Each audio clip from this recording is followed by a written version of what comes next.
radical left has taken over the Democratic Party.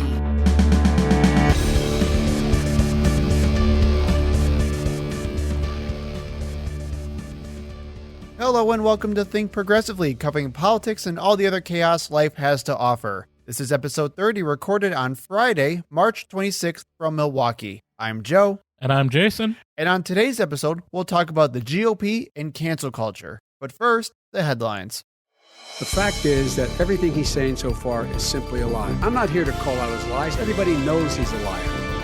Up first in headlines. It's been only a week since our last mass shooting, and we already have 10 more people dead, including a police officer in Colorado in a grocery store mass shooting. And also not even the only mass shooting since the last one, certainly the one that had big headlines. We're never going to be able to cover them all. I'm definitely not dedicating to cover every mass shooting in the United States. You could start a podcast just on that. Yeah. There was one even here in Oconomowoc that we didn't cover. It's because we have way too many of them. One thing I do want to talk about this, though, is, Jason, I don't think we really discussed this before on the show, but I'm actually kind of doing a little side project where I'm researching and recording right-wing Twitter and their overall attitudes there pertain to various subjects. What I found really interesting was last week when we had the Georgia shooting, there was not a single mention of the shooting on any conservative accounts that I saw on my feed. The only mention of the shooting at all was from a couple of articles from The Hill that I saw. So if my Twitter feed was the only thing I had for news, I wouldn't even known it really existed. But man, like with this shooting, tweets are skyrocketing. And I'm sure it was the day after the shooting once the suspect, the shooter's name was released. So basically a lot of it was he's a migrant, an immigrant, he's a Syrian, Muslim, liberal. I saw that a lot too. I even seen someone that said that the shooting was planned after last week to make sure there was more attention about gun control. Which is something that gets said about every mass shooting. Right. I mean, what is there to really say about this? We need actual gun control. I mean, even though I know that's exactly what the crazy conspiracists just said. Well, it hasn't worked. If that's been the plan this whole time for these hundreds of mass shootings every year. This one's not going to do it. It's never worked. Because as we talked about last week, the NRA owns the GOP, and the NRA is owned by gun manufacturers. Well, and that's where a lot of this controversy came from, too, where you saw the NRA pushing hard for the Colorado legislature to stop a ban on AR-15s. And literally right after the ban happened, the guy bought an AR-15, shot up a grocery store.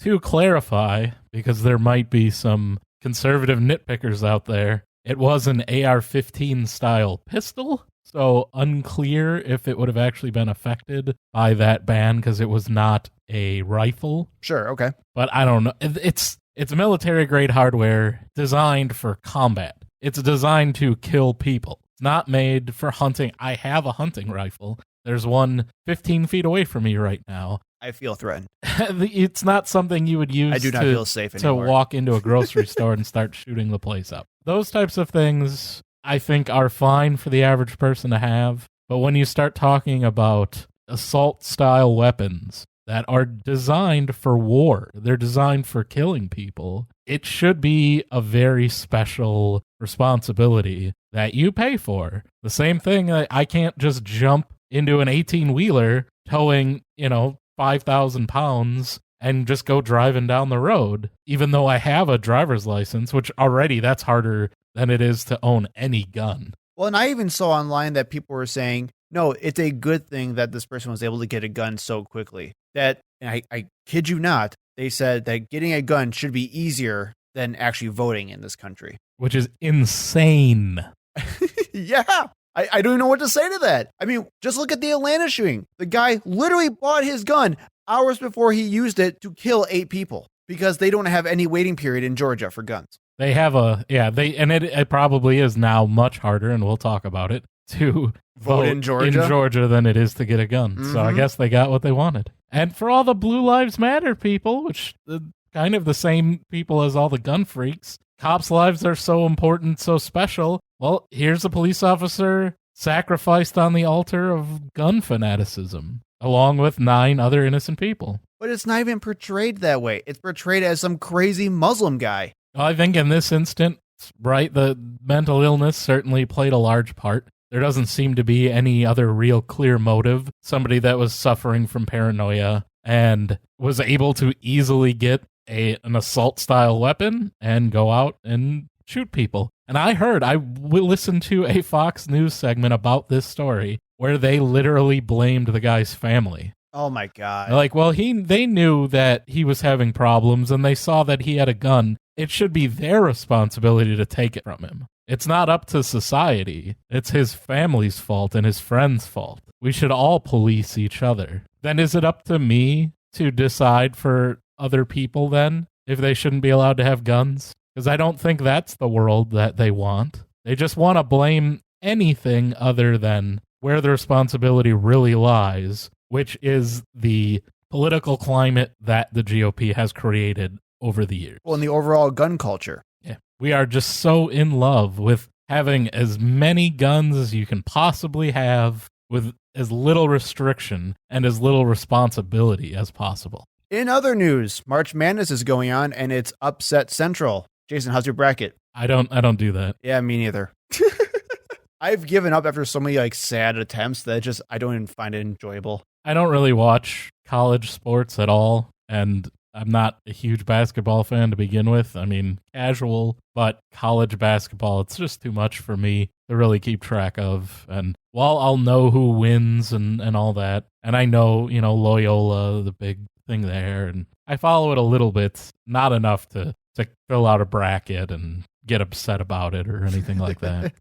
Well, the NCAA March Madness tournament made headlines over the last week, not just because of the tournament, but because of disparity between men's and women's basketball players. Of course they did, because this is America. They are both in their own bubbles. The men are in Indianapolis, and the women, I believe, are in San Antonio. Pictures in a TikTok video from a female basketball player about the weight rooms at both facilities drew national outrage, as they should, because the absolute insanity of these two pics is, everything you need to say about sports in America. So apparently the women's weight room at the NCAA tournament was worse than your average Weekend Warriors home gym. It was awful. It's one rack of dumbbells going up to, I think, 25 pounds. It's 6 in total. I would guess 5 to 35. 5 to 25. Yeah, just literally horrible. It's 12 dumbbells. But hey, so it is not just one rack of dumbbells. You are being incredibly disingenuous. They also had a table of yoga mats. That was about not even enough for one entire team.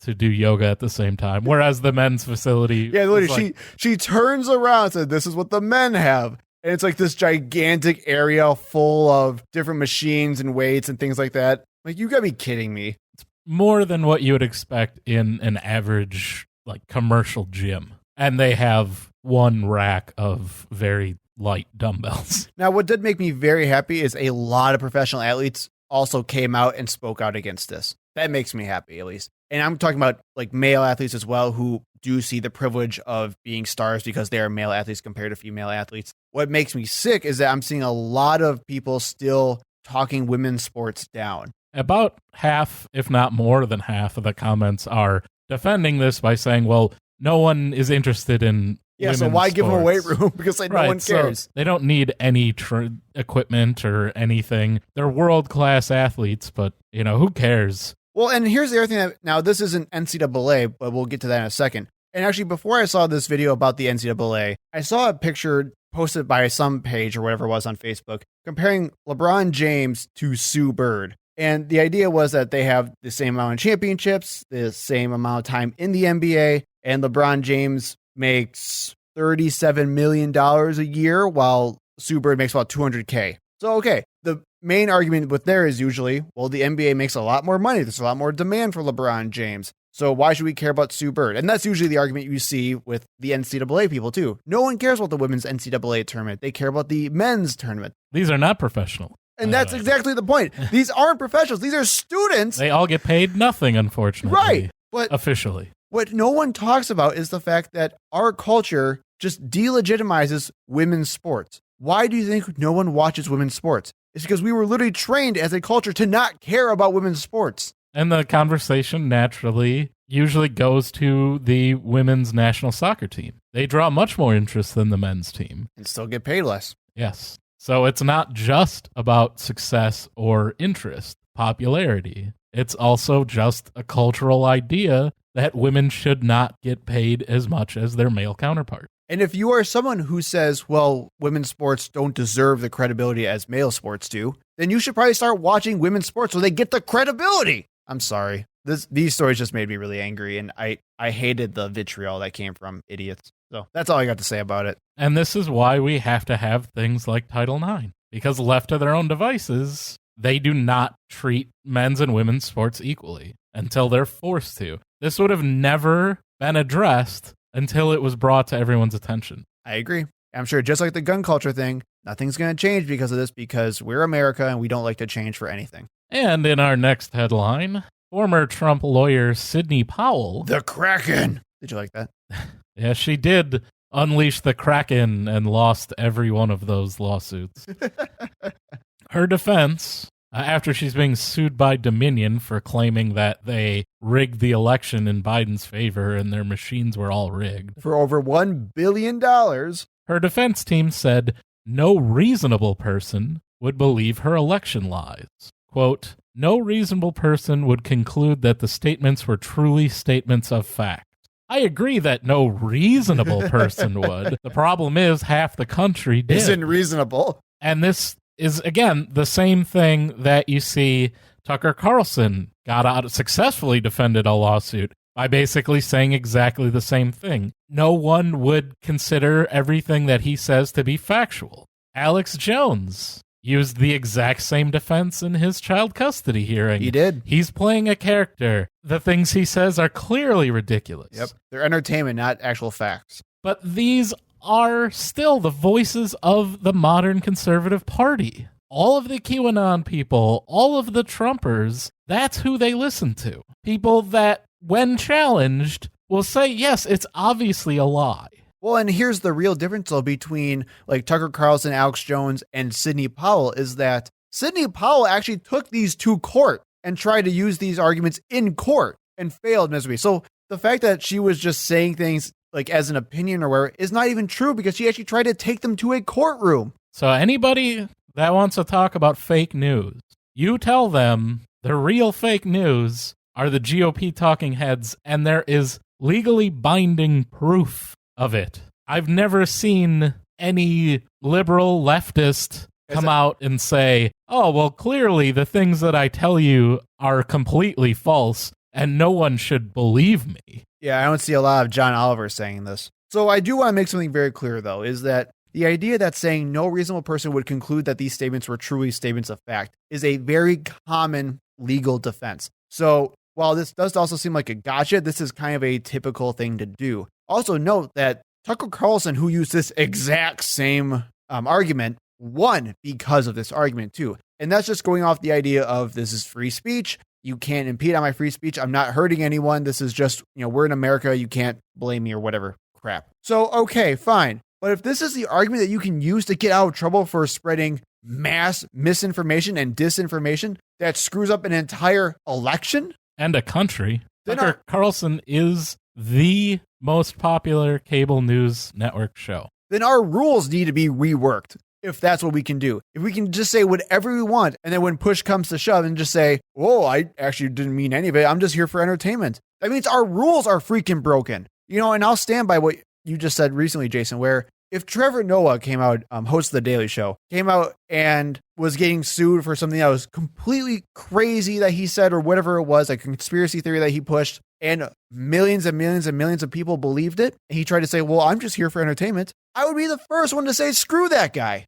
I would stop listening to him, stop watching him. And I'd argue against it, saying, no, millions of people watch The Daily Show expecting to hear some kind of news. Even though it is a comedy show, you're still expected to hear something because you are perpetuating an actual lie. So this whole idea of Sidney Powell just saying, well, I'm just, saying my opinion, it doesn't actually matter, is complete nonsense, even if it is legally okay to do so. And I actually have no idea where this case is going to go because, like I said, she actually used these arguments that she's just saying are her opinions in a courtroom setting. So, but we'll find out. Hopefully she gets sued for everything she's worth. and much more. Once again, when people push the idea that the election was stolen, they are using things like what Sidney Powell is citing here and the other lawsuits that she brought forth and the lawsuits that Rudy Giuliani brought forth. Just tell those people to read the transcripts of those lawsuits and the hearings they had in front of the judges before they were thrown out, where they would say, we're not saying there's fraud here. We're just saying there should be an investigation. And that's like me suing you, Joe, for burning my house down. And when we go to court, I'll say, no, I'm not actually saying that Joe burned my house down. But could you look into some weird irregularities for me? I'm just saying there's something shady going on about Joe, and you should really look into him. That's ridiculous. Of course they're not going to listen to that. That's not what courtrooms are for. But that is exactly what the GOP and all of their hangers-on did. And half the country still believes it, even though they admit that they were lying. And when you try to rebut it, they'll tell you, oh, where'd you hear that from? Fake news? It's hard to not have a negative opinion of those people that are, at this point, just denying reality. But it's also hard to find a way out of this, too, when literally you can do this exact thing that's happening right now. Like, our entire country is broken right now because half of our country does not know how to understand factual reporting on anything. They don't have the skills to interpret things on their own. And we literally are in an epistemological crisis right now because people don't know right from wrong or up from down or whatever you want to say. And the fact that we can literally just say whatever we want on a mass platform and completely undermine an entire election process with no consequences is just insane to me. And people wonder why we're so broken as a country right now.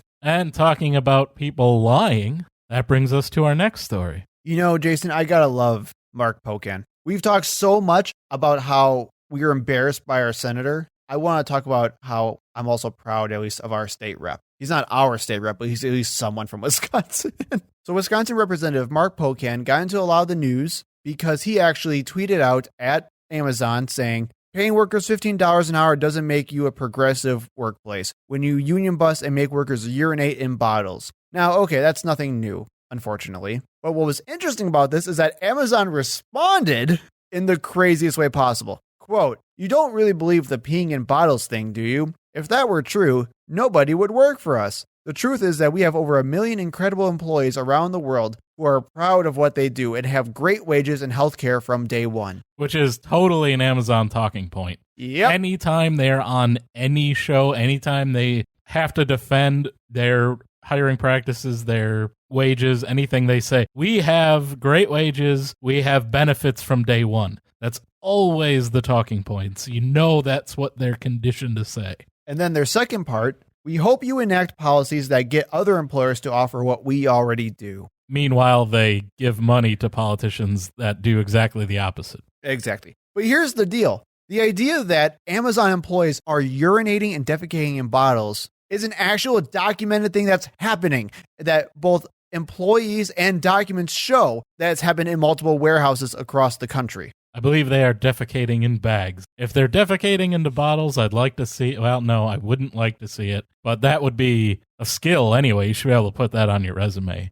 But I believe it's bags. Well, then on top of that, they're punishing people for taking a bathroom break when they have like 10 seconds to do so. You know, and we should talk about exactly why for someone who doesn't understand what's going on here. So the idea when you're a warehouse worker at Amazon or you're a delivery driver, you are put on extremely strict deadlines. There are tons of different documentaries about this that I highly recommend checking out, where they'll interview workers and it's like some of the most grueling work they've ever done in their entire life. And it's to the point where you can't even take a bathroom break because if you do, your time will get screwed up. And if your time's screwed up, they'll nix you almost on the spot sometimes. So what happens when you have to go to the bathroom? Well, people find a nearby bottle or a bag and just go. Now, and Amazon obviously just told Mark Pocan here that, you know, you don't really believe that stuff, right? Well, recent leaked documents show that actually Amazon management is very much aware that their employees are defecating and urinating in public places in Amazon warehouses. There was an email provided to The Intercept, where this article that we're referencing is from, that literally cites exactly this. Quote, this evening, an associate discovered human feces in an Amazon bag that was returned to a station by a driver. This is the third occasion in the last 2 months when bags have been returned to station with poop inside. the very grown-up term poop.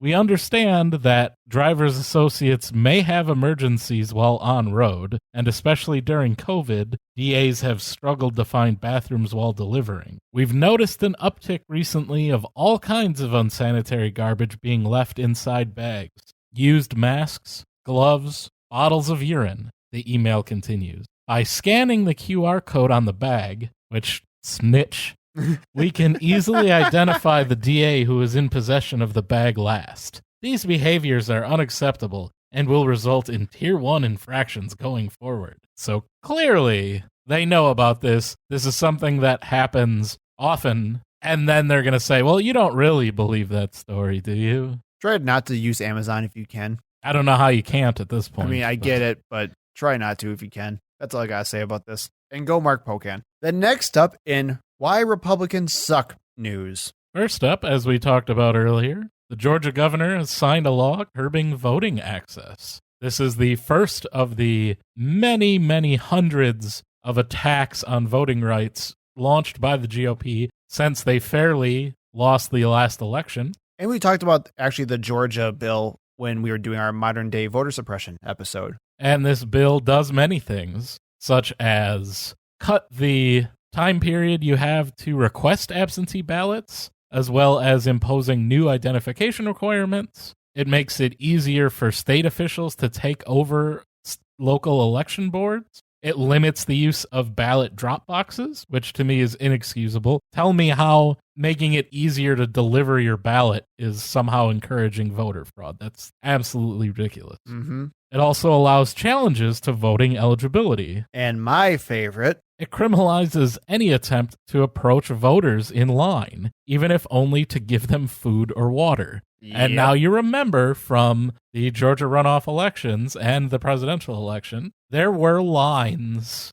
For hours, right? We're talking about things going on for almost 8 hours sometimes. So let's make that very clear. Republicans are constantly shrinking places where you can go vote, limiting your options to go vote, limiting the time you can early vote, and then when you have to sit in line for 8 hours, they're going to make it a criminal offense for anyone to give you a water bottle. Nothing to make it more comfortable to stand in line. Like, this is like Disney level villain crap. Because they know the longest lines are in the more heavily populated areas, which tend to be more Democratic. And minority.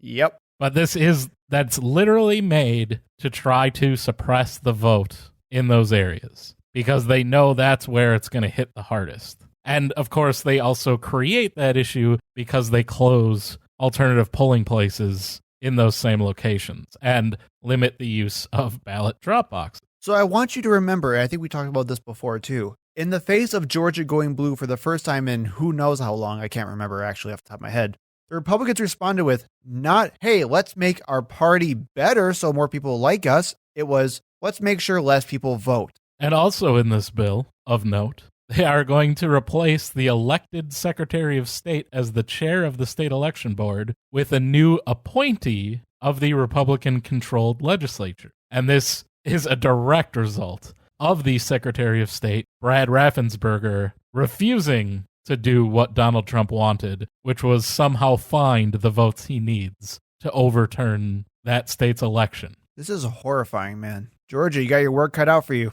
And the second reason why Republicans suck this week, the Arkansas governor signs a bill banning transgender athletes from women's sports. Specifically women's sports, as we've talked about previously. I mean, there's not much really to talk about with this because we already kind of broke it down why we're angry and why this is absolutely despicable on every level. But no, that's codified in law now, and that's great. Arkansas is now the second state to actually have a real law in the books like this. Hooray. Hopefully the NCAA does not host any tournaments in Arkansas. Hopefully they refuse to recognize any of the state championships from Arkansas. And if you are a high-level athlete in the state of Arkansas, you should consider moving. Now let's keep in mind that this is going to get sued. The Human Rights Campaign, the ACLU, already plan on taking this to court. But with our court system nowadays, who knows what's going to happen? So do make sure to get ready, because even though Arkansas is only the second state to actually successfully do this, there is a concerted plan to actually have this all throughout the country. So when people talk about the idea of transgender persecution in this country, this is it. Let the women play.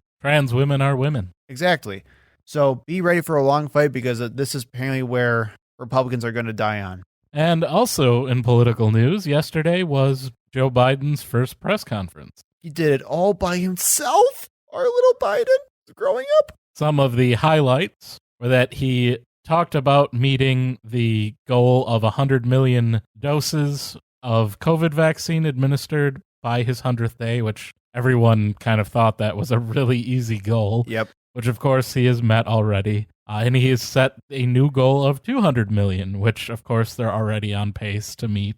That well before his 100th day. Right. So what are your thoughts on that? Do you think that's actually a good strategy for him to keep setting these safe goals and accomplishing them? Or should he be more ambitious? I mean, there's really no point in setting goals, but if that's what he wants to do just so he can say he met it, I would rather see the goal of having everyone eligible. That was his by May 1st. That, to me, is the more important I agree. landmark, is to hit that goal of everyone being eligible. If he could push that up to like April 15th or something, Yep. I would prefer that versus the number. I mean, the number's fine, but I did get my first. You got your first I did. already, right? Yep. So, I'm getting my second in a couple days. yep. So we're both on pace. Suck it, COVID. I will say, it was nice to be in a space filled with people who also care enough to get the vaccine. You know, and you hear so many people, oh, I don't know if it's safe. Oh, I don't want the Bill Gates chip or the Antichrist and all that nonsense. You see so much of that online. You do. That it was heartening to be in a room with other people that at least care enough to protect themselves and everyone that's around them. So I was happy for that. Restored a little bit of my faith in humanity. Biden was also questioned about whether or not he was going to run for re-election, and his plan was apparently to say yes, which is good, I guess. I mean, I'm okay with it. He did couch it as to like that's his plan right now. And he was like, I don't really plan that far ahead, 3 or 4 years. Which is kind of a crazy thing for a president to say. But okay. Unless you're, up there in your 70s, maybe. Well, I'm saying just in general, like, I'm president, but I don't plan 3 or 4 years ahead. You kidding me? Should be like, I'm like, what is he, 79? 78 right now. 78? Yeah, that would have been my answer. I'm 78 years old. If I'm still here in 3 years, then yes, I'll run for president. But then things got intense. Certainly the majority of the questions focused around the current issue at the border. Yep. See our last episode. And it's true. He needs to get going as quickly as possible to get safe housing and accommodations for these children, basically. Right. Safe and comfortable, I guess would be the word I would use. A place for them to be so that they're not overcrowded in the current facilities, which they certainly are right now. And yeah, that should have been more of a focus right from the start. But the idea that he somehow created this by not being a literal human monster, right?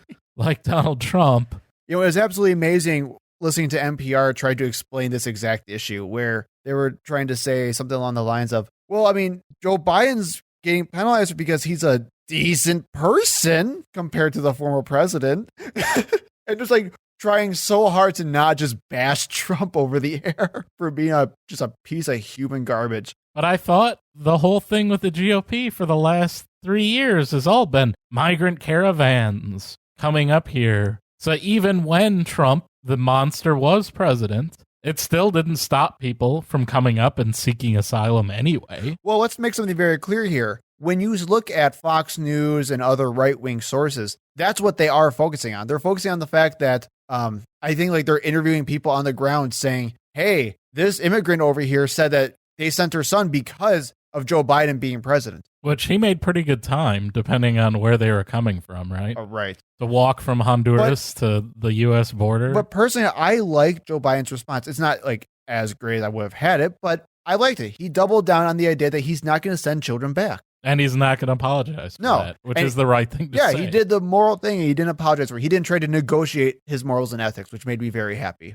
It does make me a little upset that the focus is still on the issue of asylum and the fact that most of the people that try to claim asylum will be denied. Mm-hmm. And no one's really talking about like immigration reform and trying to admit the majority of the people that come here looking for a better life, like we did 100 years ago when it was our ancestors. Yes. And we only turned away 2% of the people, and now we're turning away like 70%. I was going to say 98%. Yeah, well, there's no real discussion of trying to reform that system. It's just, we should probably, make it so that you don't have to wait 2 years in order to hear whether or not we're even going to hear your asylum case. Well, yeah, boy, I would hope so. That's like the smallest level of reform, and I would like to see it be a little bit more ambitious than that. And the last big thing Biden did talk about, or that he was questioned on, was China, and talking about how China's infrastructure is vastly outpacing U.S.'s infrastructure. And that I guess Joe Biden doesn't want to have a confrontation with China, but he wants to have, quote, steep competition. Oh, here we go. China Joe bowing down to the Red Menace. Commie Joe. Soft on China. I mean, but that's all they have, too, on the right? Like, they have nothing else to really bash Joe Biden on because he's such a boring and actually decent president right now. Lefty Joe Biden. So, not too bad. It was Joe Biden, but... There were a couple times where he definitely got off of whatever his talking points were, and he had to just stop and then go back to them. Yep. But, of course, that means he's completely senile. I will tell everyone out there, having a father with dementia and seeing the progression, that's not where Joe Biden is. All right? Trust me, I know the difference. I've seen it happen. I can tell you what talking to somebody who is suffering from very bad dementia But they can't even make that argument anymore because of what Trump is like the best argument we have for any conservative talking point in the freaking world right now. Because anything they can say, we literally say, did you just forget that Trump was our president? So it was fine. I'll deal with it. I'm okay with it. We'll see what happens in the next one, whenever that happens. He talks a lot about reform. There was no mention about the $15 minimum wage. A lot of the focus as well was on the filibuster and what's he going to do. And he keeps saying, well, if it becomes a problem, then we'll have to address it. I would really like somebody just say, look, it is a problem. You lost the $15 minimum wage because of it. Yep. What are you going to do? Stop saying, we'll do it when we get there. We're there right now. And no one really challenged him quite as aggressively as I would have wished for them to do so. And he says the right things, but I want to actually see him do it. Couldn't agree more. And now, the moment you've all been waiting for, we talk about the cancel culture. Hooray! That was really a productive segment, wasn't it? It's hard to get any word in with this clown. So, cancel culture. Cancel culture has dominated the GOP for quite a while, as I'm sure many of you have seen and noticed. I mean, cancel culture dominated CPAC, especially with their slogan, America Uncanceled, which we covered in a previous episode. Now, gubernatorial candidate Sarah Huckabee Sanders kicked off her campaign for governor with a vow to fight cancel culture. Senator Josh Hawley blamed cancel culture for revoking his book deal. Conservatives talked a ton about cancel culture concerning Mr. Potato Head, Dr. Seuss, that crazy, stupid actress from that show I don't watch. What was her name? Cara... Gina Carano. Sure, whatever. Cara Dune was the Star Wars character. Yeah, whatever. I don't care. In fact, analysis from Real Clear Politics found that Fox News covered Dr. Seuss more than CNN and MSNBC combined, with over 330 news stories about, quote, canceling Dr. Seuss's books. You can't buy a Dr. Seuss book legally in the United States now. No more. However, cancel culture is a very ambiguous term that not a lot of people still have heard of. According to a recent HuffPost and YouGov poll, only about half of voters today have ever even heard of the term cancel culture. So, and the whole reason why we're talking about this is actually from a 538 article by Harry Bacon Jr., which I highly recommend reading his stuff or listening to him because he's phenomenal, where he breaks down why the GOP loves cancel culture so much. And what I want to do, Jason, is kind of walk you and the listeners at home through this article and talk about why the cancel culture issues are so entrenched in the GOP's platform today. All right, let's do it. I will sit here while you talk a lot. No. That's fine with me. No. So what is cancel culture? Now, according to Bacon's article, cancel culture is broadly the idea that people advocating for more liberal ideas, particularly around identity and race, have too much power and can publicly shame those who don't agree with them. sometimes leading to those who don't share those ideas being removed from their jobs or having their speaking invitations withdrawn or supposedly canceled. So first and foremost, Jason, I want to ask you, how do you feel about that definition of cancel culture? I feel like it's a good definition of what it should be. Okay. It's definitely not the way it is used. Well, and that's kind of my issue with it too, where cancel culture has such a vague, broad meaning that it can pertain to just about anything. Like we saw before, it can pertain to people actually losing their jobs or just like Mr. Potato Head. It doesn't matter. Now, Bacon says that term's vagueness is actually a feature and not a bug. And the whole idea of that is they can actually have the widest net possible when trying to figure out what issues people care about. If you don't like social reform, it's cancel culture. If you don't like black people having their lives matter, I guess, it's cancel culture. It doesn't matter what it is. So you can kind of use this as a way to sneak in your ideas to much more receptive audiences. So before we get to any examples of cancel culture, Jason, do you think cancel culture is a good thing? Cancel culture as it actually exists or cancel culture as it's defined? Like, do I think it's okay to hold people responsible for the things they say? Let's go with the definition of that Perry Bacon Jr. used. Okay, in that context, no, I do not feel it's appropriate to bully people and silence their speech. Okay, so let's go through a couple of examples then and see if you find those things appropriate or not. So most recently, we had a Teen Vogue editor who was forced to resign over teen tweets that she made, I think it was about 10 years ago. And they're pretty darn racist. They disparaged Asian Americans. People found out about it, and then she was forced to resign for them. So do you think these were considered a bad use of cancel culture? How old was she when she made these tweets? I believe she was like in high school or college. Should she have lost her job over these three? Should she have lost her job 10 years later? Yeah, for these three tweets, no. I don't think so. I would say this is going a little far. If the call on this was she needs to be fired, and they were not just saying like, hey, what's up with this racism from this person? I could see that pointing out. I don't like going through people's histories to try to find like little things that would have been considered a poor taste joke. There's one that is directed at a person, which I feel is the worst of the three, but the other two are just bad, insensitive jokes from someone who's not really a comedian, and it shows. Is a little bit an example of kind of the mob mentality that you get online sometimes. Okay. If you've read the book, So You've Been Publicly Shamed by John Ronson, an author we've brought up before because people confuse him for our senator a lot. It really goes into, people that have had a really hard time from that internet mob, and it's a real thing. But most of the time when we talk about cancel culture, it's not, one, it's not even real people like Mr. Potato Head. But two, it's usually much more egregious than well, this. And here's where I want this to be focused on the actual issues here. So like the actual definition that Perry Bacon Jr. said, the issues that are right in front of us right now with this editor who got fired. I want to make this as much of a nuanced argument as possible. We should probably read them so that people know what. Sure, you can if you want to. Okay, so we'll read these tweets just so everyone knows what we're talking about. The first one is outdone by Asian, #what's new. That's like vaguely racist, but like in a very jealous kind of way. And I feel like a bad joke. Yeah. The next one, now Googling how to not wake up with swollen Asian eyes. Which one, I don't really understand that. I feel like that's just a bad kind of racist joke. Yep. The last one, which is the one that really I don't care for more than the other two. Give me a 2 out of 10 on my chem problem. Cross out all of my work and don't explain what I did wrong. Thanks a lot, stupid Asian TA. You're great.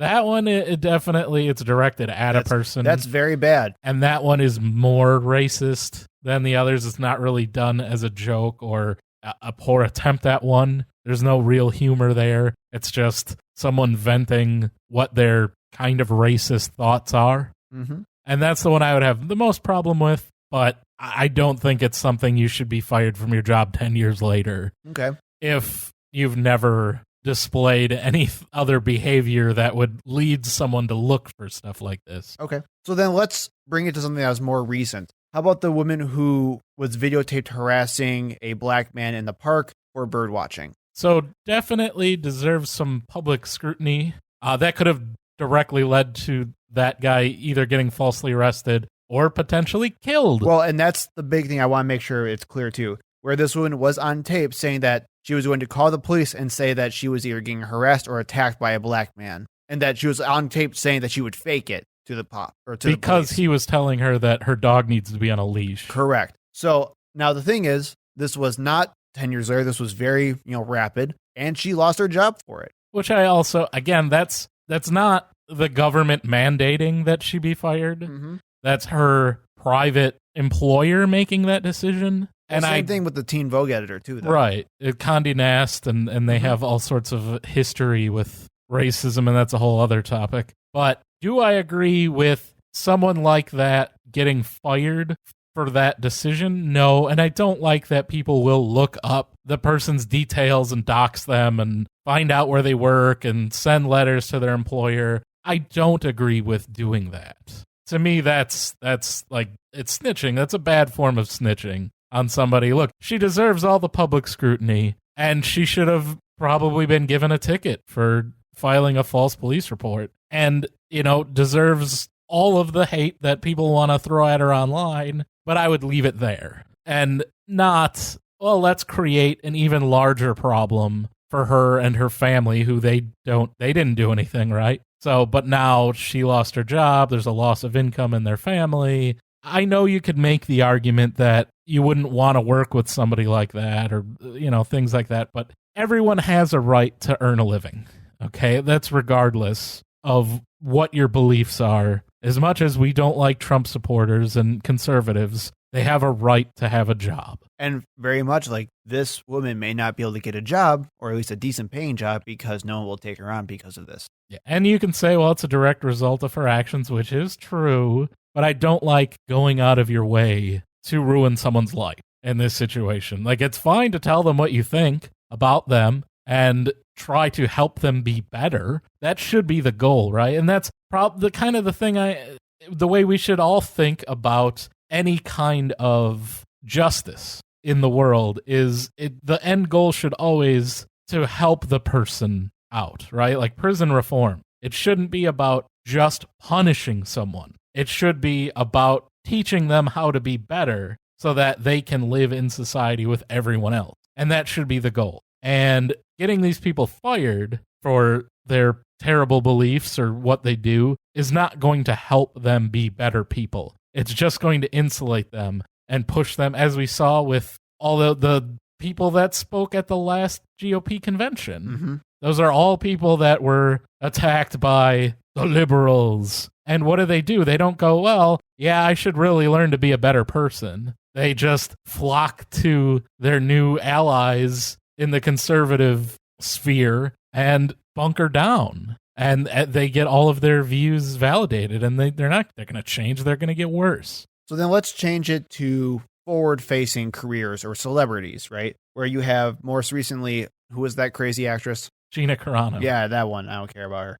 You have her getting fired from her job or released by Disney. You have Phil Robertson. And she did, by the way, have multiple chances and kept getting worse. Right. We'll get to that. Yeah. So then you have like Phil Robertson back with Duck Dynasty, where he was interviewed and talked about how homosexuality is comparable to bestiality. And then we have like Roseanne Barr, who is just an absolute nut job and said a lot of really crazy, racist, white supremacist, and Trumpian things on Twitter, and then getting canned from her own reboot of her show. So how do you feel about this?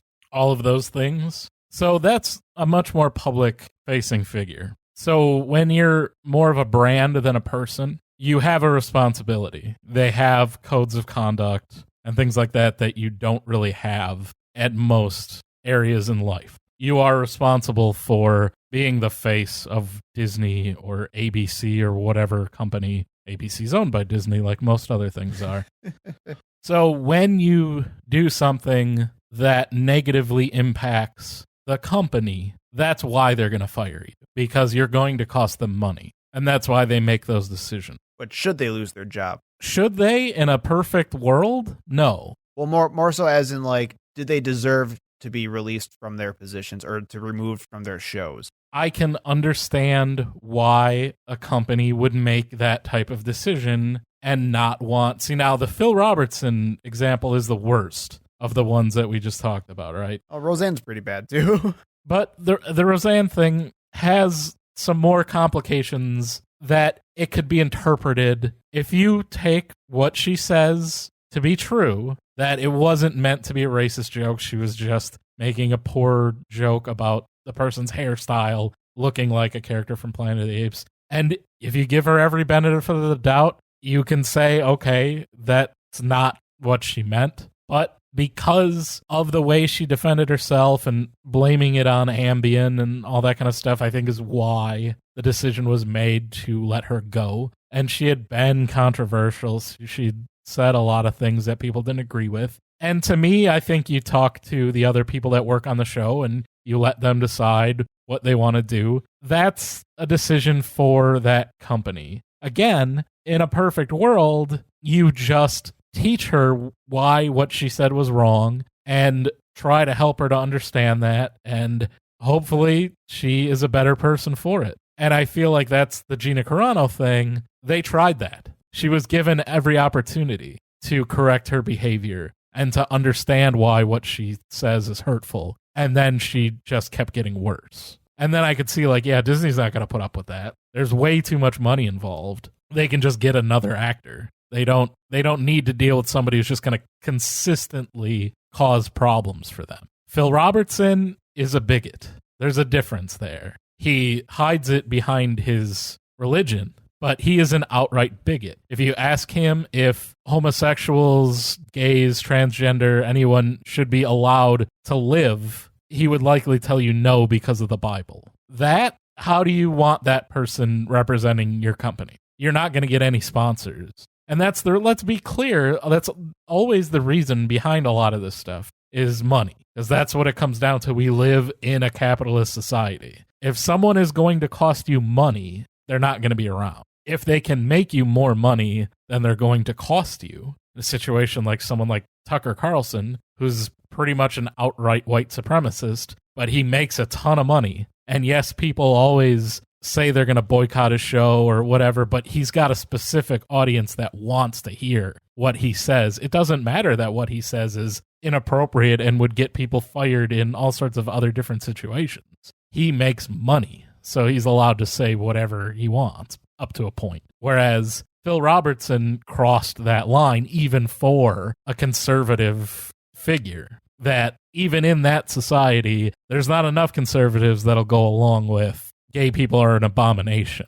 Let's look at how cancel culture can negatively affect left-wingers too, where you have like the rapid boycott of the NFL over Colin Kaepernick, and where Colin Kaepernick basically got like excised from the NFL because of it. And now here's my whole thing with that too. I completely agree with you where there needs to be some kind of way to hold people accountable for these crazy things they do. And at the end of the day, like you said, it all comes down to money. And the way that, if you're going to lose a business money or a company money, you're going to get booted from that company, regardless if it's something crazy you said or you just don't perform well. With Colin Kaepernick, this sounds weird, but I am okay with him being let go by his team. I agree with him fully for what he did, or with what he did. I support him 100%, but that is the risk you take when you make a big stand about something. You deal with the consequences of it. It's the same idea with people who are doing civil unrest. You protest peacefully in the street, you break the law, you should go to jail for that because that's the consequences of you breaking the rules. What makes me angry, though, is that you have people who are on the right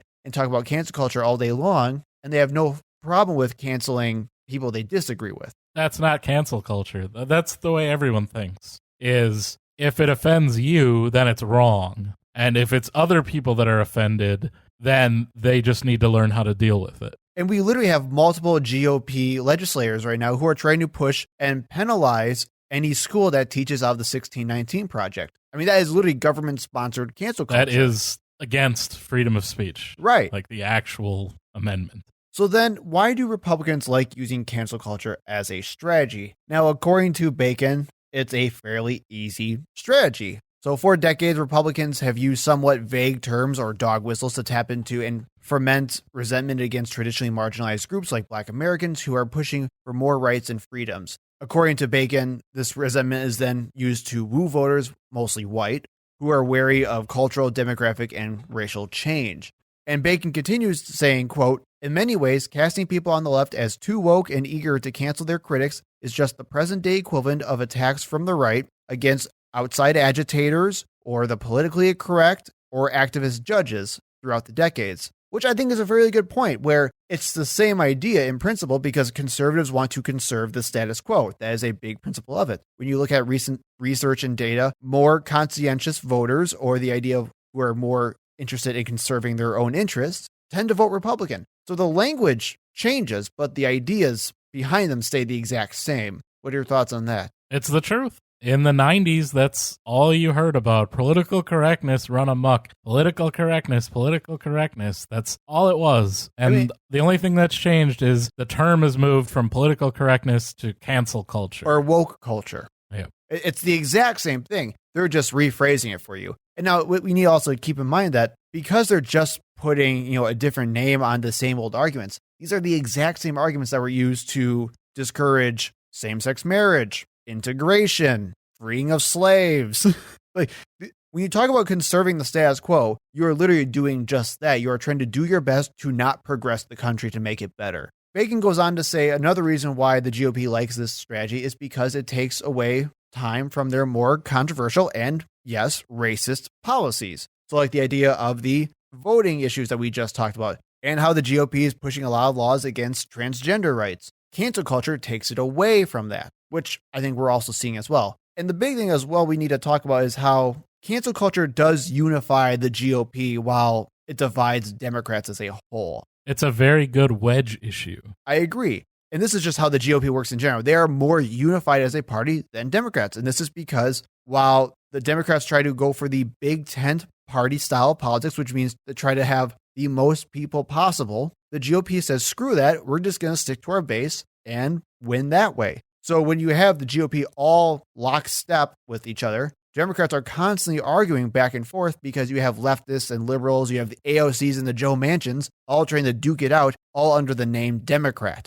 And we also need to take a note here that in politics, group dynamics means so much more than ideology and policy. And that goes all the way up to the elites for like the politicians and the rule makers, all the way down to the voters themselves. In fact, multiple studies have been done showing that when people actually make their decisions to vote or to lean on which party they like more, they tend to rely on which party represents their social group more. So if you are a white Christian American who believes that Christians are being persecuted in this country, you're going to go with the party who believes that as long with you. We see it in our own lives. We were part of an atheist group that was much more left-leaning initially, and cancel culture, or whatever you want to call it, was the big wedge issue that eventually pushed the few people who were in charge to the right and eventually led to the dissolution of that group. Well, I think this is where it's such a successful yet deceptive tactic, where for a lot of skeptics and thinkers, and we'll say like political hobbyists and whatnot, we want to believe that politics is about ideas and arguments and ideology. It's just not. We don't think that way. And actually, Jason, you brought up a really good idea or a really good point here with saying about Republican atheists, where people kind of like bat their eyes like, what are you talking about? Like, how could an atheist be Republican today or vote for a Republican or vote for Trump today? Well, it's because at the end of the day, ideology doesn't actually matter. And it's not just because those people are stupid. Now, we could talk about that in a different way. We do know a few of them. Yeah. Well, like when we're talking about just people in general, they care more about the status of their own social group and their own representation and their own power of that social group. So keep in mind when people are talking about, well, we should really stick to the marketplace of ideas, they wouldn't talk about that when it's people that they don't agree with because they're not in their social group. So keep that in mind that when people try to talk about let's have good exchange of ideas or a really good dialogue, whether they like to admit it or not, they don't actually believe that because that's not how psychology works. And that's not what the history of psychological research even tells us. And then finally, Bacon talks about how this gives the GOP a chance to excuse extreme and radical behavior. So, for example, if someone calls out someone for doing something racist or bad, conservatives can just say that you're overreacting. Ron Johnson. Right. Or that it's about fake news, or that you're part of the outrage brigade, or just blame cancel culture. Now, I want to make something very clear here. That is gaslighting by definition. The idea that they're making you question your own reality to excuse their own bad behavior is what gaslighting is. So Yeah, I can see it. And again, this is the idea of pushing the status quo. I don't want to change who I am. You're just overreacting. I think that's what a lot of cancel culture may come down to as well. Now, granted, the vast majority of what cancel culture is just people overreacting to changes in progress of things because they're changes to the status quo. But this is the argument that a lot of people use. Is why do you care so much? And I think to sum it all up, we have a brand new bill that was just introduced by Pennsylvania Representative John Joyce. And I just want to use this as an overall example of the way the Republican Party thinks of cancel culture and uses it as a political prop. And again, lies to you about what is actually going on. Representative John Joyce. This is amazing, by the way. Just 2 days ago, introduced the Grinch Act. You heard that right. Now, this is obviously in response to the publishing company that publishes Dr. Seuss books deciding on their own to not publish 6 books that had language that they deemed to be offensive or images that they did not feel were appropriate. And again, this was not The Cat in the Hat and Fox and Socks, whatever. These are not books that anybody treasures as their childhood favorite Dr. Seuss books. These are 6 rather obscure titles. Because again, capitalism is more important than anything else. But because the GOP wants to frame this as this is an example of the liberals coming for your children. That's the way they want to phrase this. And again, this was just the publishing company deciding that they weren't going to publish these 6 books that no one cared about 2 months ago because they had racist stereotypes and language in them that they didn't want to have to deal with. He introduced this bill in the House, and Grinch, which is one of the worst examples of stretching for a bill title I've ever seen, stands for Guarding Readers' Independence and Choice. So the and is an N, and the choice Is a is the CH. CA. Like, it's terrible. So Jason's going to read to you a quote from the bill. I want you to really pay attention to the language that's used here and notice how exactly they are trying to capitalize on cancel culture concepts to evoke an emotional response. And it starts with Congressman John Joyce this week introduced the Guarding Readers' Independence and Choice Grinch Act, which would safeguard access to historical literature and combat growing threats to Americans' First Amendment rights. So let's start with that, right? As if Safeguard access to historical literature that was taken by its own publisher and First Amendment rights that Which were not being violated. would have to involve the government. And the government has never said anything about any Dr. Seuss books, ever. Until now. Oh, the books they will ban. Already. Cancel culture is rapidly encroaching on American institutions, starting in our elementary schools. To push back, again, no one's pushing in the first place. I am working to safeguard children's access to historic books and characters. As we have seen time and time again, the woke horde will target just about anyone, even Dr. Seuss. No horde targeted those 6 books. Literally the publisher. No American taxpayer should be forced to participate in this scheme against their will. No tax dollars What were is- spent. What is going on? Good Lord. The Grinch Act will prohibit taxpayer dollars from funding bureaucrats' attempts to censor children's literature and determine what our kids are permitted to read. Again, not bureaucrats. We must not allow the left to wage further attacks on students' First Amendment rights. Again, not the left and not First Amendment rights. And from the language of the actual bill, which is very short, a state or local educational agency that has in place any law or policy that prohibits the availability of books or other written materials to students, teachers, or schools within such state or local educational agency based on a determination that such books or materials contain offensive or outdated language or images shall not be eligible to receive funds under this subpart. Now, under this hold act. on. So he's saying that elementary schools can't have any restrictions on anything that kids could read? Hold on, there is one exception here. Oh, okay. written materials that contain obscene or pornographic text or images or content that is harmful to minors. That is the exemption, which content harmful to minors is extremely vague and could mean anything, right? Right. Racism is content that could be harmful to considered minors. harmful Yeah. to minors. I'm sure that's in there so that the religious schools can still ban like Harry Potter and claim that that's what they're doing. But yes, this is a very vague thing. And again, no school is trying to ban even those 6 Dr. Seuss books. No. They don't care. No one's banning them. If you have a copy, read it all you want. Do whatever you want with it. No one's stopping you. Walk around in public holding it up. It's not outlawed. You look like a douchebag, but you're not going to go to jail. They're just not making them anymore to sell. You're free to buy and sell existing copies. You're free to read it as much as you want.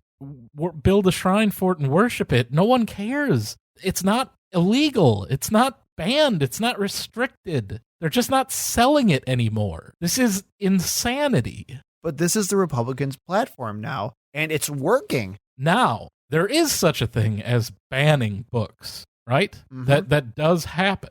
So I looked at the American Librarian Association because they keep lists of the 10 most challenged books. So the books that have come under attacks or calls to be banned, to be censored. And they have lists, they have up to 2019 currently, of of the 10 most. Oh, dear. This isn't going to give the game away. Now, this is library, school, and university materials and services. Here are the top 10 for 2019. George by Alex Gino. Reasons why it's challenged. For LGBTQIA plus content and a transgender character. Because schools and libraries should not, quote, put books in a child's hand that require discussion. Number 2, Beyond Magenta, Transgender Teens Speak Out by Susan Cooklin. Reasons challenged for LGBTQIA plus content for its effect on any young people who would read it. Number 3, A Day in the Life of Marlon Bundo by Jill Twist. Also basically made by John Oliver and Last Week Tonight. Reasons challenged and vandalized for LGBTQIA plus content and political viewpoints, for concerns that it is designed to pollute the morals of its readers. Number 4, Sex is a Funny Word by Corey Silverberg. Reasons challenged, banned, and relocated for LGBTQIA plus content, for discussing gender identity and sex education, and for concerns that the title and illustrations were inappropriate. Number 5, Prince and Knight by Daniel Hack. Reasons challenged and restricted for featuring a gay marriage and LGBTQIA plus content, for being a deliberate attempt to indoctrinate young children. Are you noticing a theme here? With the potential to cause confusion, curiosity, and gender dysphoria, and for conflicting with a religious viewpoint. The potential to cause curiosity. Oh, my. Number 6, I Am Jazz by Jessica Herthel and Jazz Jennings. Reasons challenged and relocated for LGBTQIA plus content, for a transgender character, and confronting a topic that is sensitive, controversial, and politically charged. The Handmaid's Tale by Margaret Atwood. Reasons banned and challenged for profanity and for vulgarity and sexual overtones, and for correctly predicting the rise of Donald Trump and the modern GOP. Number 8, Drama, written and illustrated by Raina Telgemir. And apologies if I'm mispronouncing any of these people's names.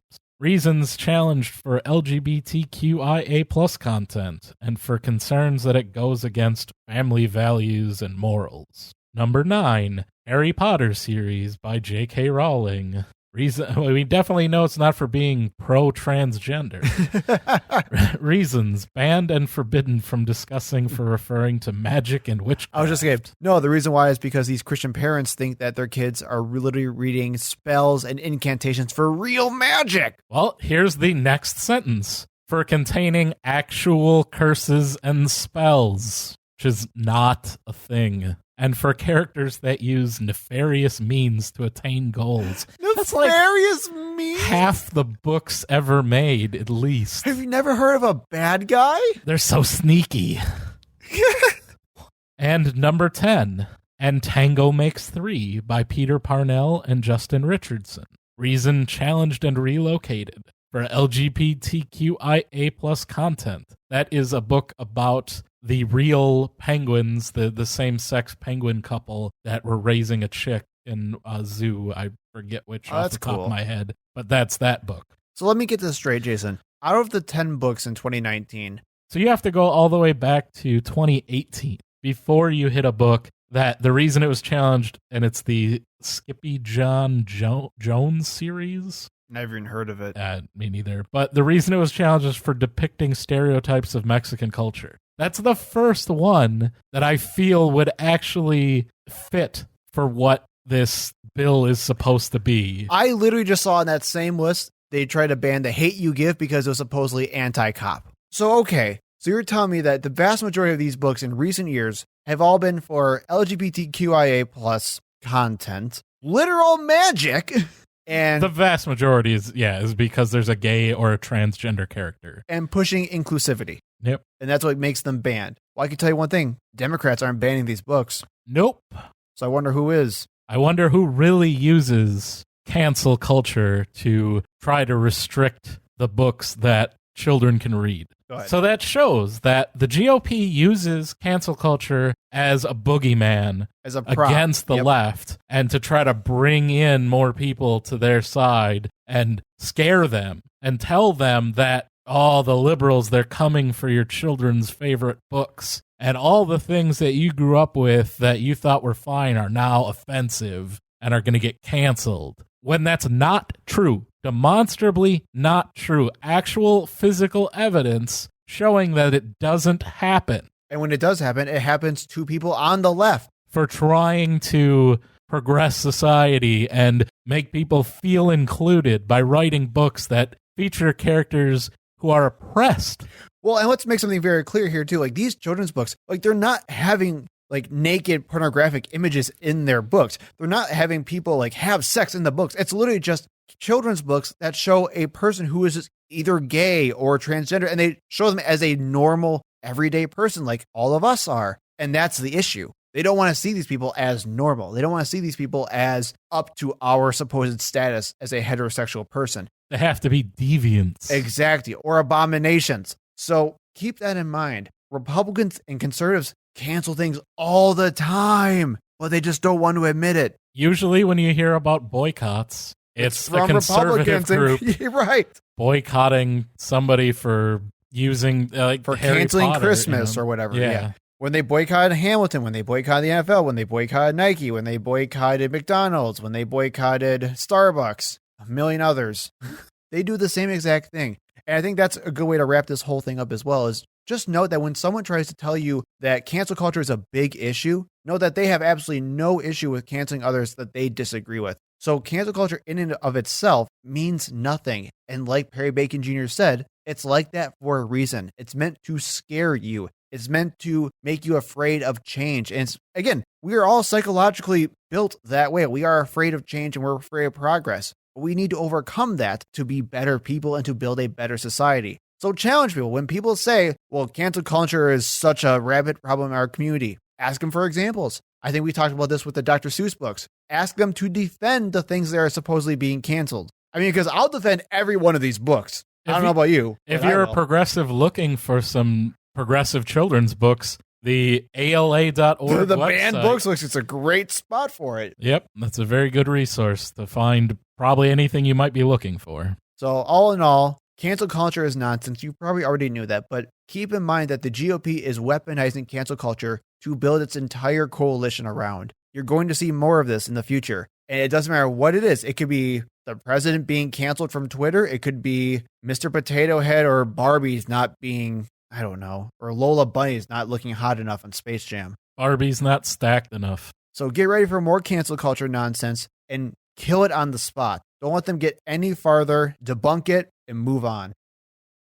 Thank you for listening. We hope to see you in the next episode. You can find us on Facebook and Twitter at ThinkProPod. You can email us at thinkpropod@gmail.com. And remember, when in doubt, think progressively.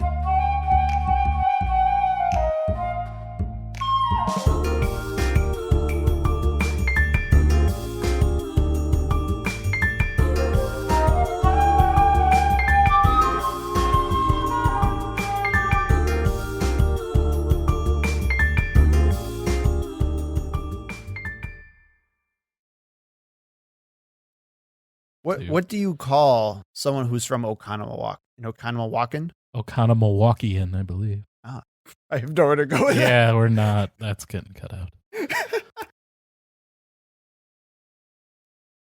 The idea of saying that no reasonable person would the idea that saying the idea that a no oh my god the idea that saying a no all right, let's get through this. We've been rambling a lot. You cut out whatever you want to cut out. Well, I'm going to cut out a lot of what I Okay. said.